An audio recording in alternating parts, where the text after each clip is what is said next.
உருளைக்கிழங்கு எவ்வளோண்ணே? எவ்வளோண்ணே?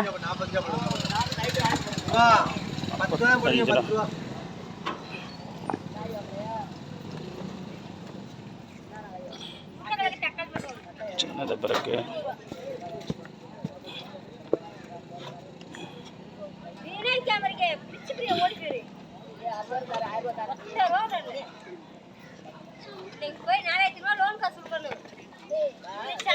அந்த கூட கொடுத்துட்டு வா. இந்தா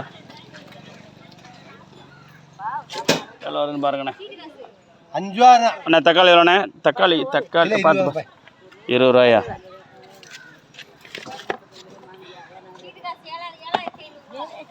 பார்த்து போடுறா. 2 கிலோ எடுறா. உருளைக்கிழங்கு 2 கிலோ எடுறா. அண்ணன் மினிமம் ரேட்டில் கிராமமாக போய் விற்பார். 2 வீலர்லையே பாருங்கள். குறைஞ்ச லாபம் வந்தால் போதும் இருக்குது. உருளைக்கிழங்கு 2 கிலோ எடுத்து கொடு தம்பி. தக்காளி இது என்ன உருளைக்கிழங்குண்ணே? இதில் கொஞ்சம் எடுத்து போடுங்க. 2 கிலோ வர மாதிரி 2 கிலோ போடுங்கண்ணே.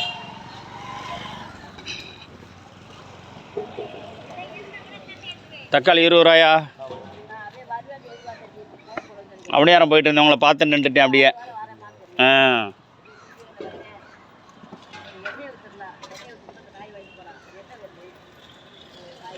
தம்பி இப்படி பைய எப்படி அவர்கிட்ட அண்ணன்ட்டா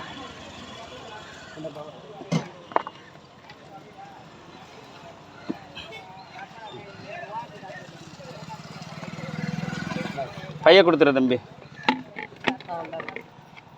பாருங்கண்ணே 2 கிலோ நல்ல தக்காளி எடுத்து போடுங்க. அப்படி உருளைக்கிழங்கு முடிக்கிறீங்களா?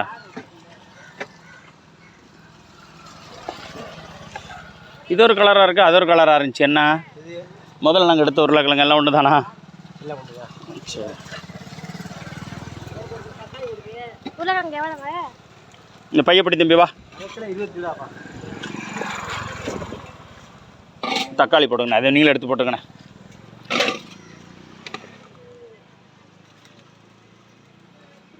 வெங்காயம் இல்லைண்ணே? பெரிய வெங்காயம் 40 ரூபாயா?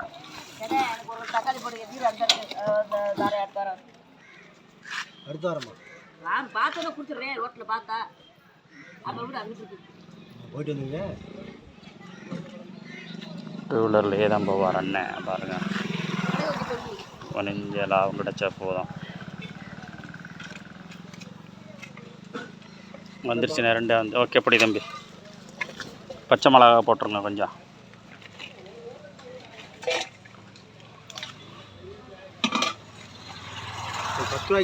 ம் 10 ரூபாய் போடுங்க. ஓகே. வெங்காயம் பெரிய வெங்காயம் போடுறத எடுத்து போடுங்க. எவ்வளோண்ணே பெரிய வெங்காயம்? கிலோ 40 ரூபாங்க. சரி பார்த்து போடுங்க.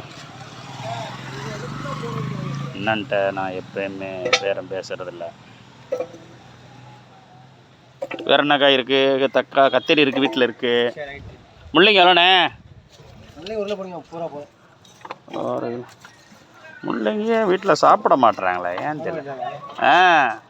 நான் வட்டம் வாங்கி கொண்டு போகிறேன், அது இப்படியே கிடக்கும். நான் விரும்பி சாப்பிடுவேன். நான் போயிடுவேன், வாரத்துக்கு ஒரு நாள் தான் வருவேன்.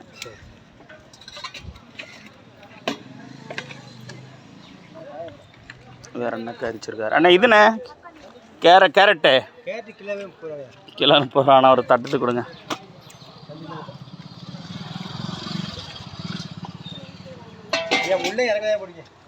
சரி. கேரட் எடுத்து தட்டு மட்டும் கொடுங்க. 30 ரூபா.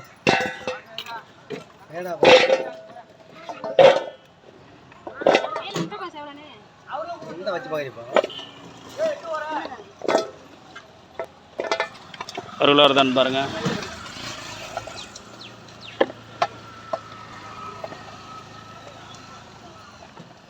முட்டைக்கோசு எவ்வளோண்ணே?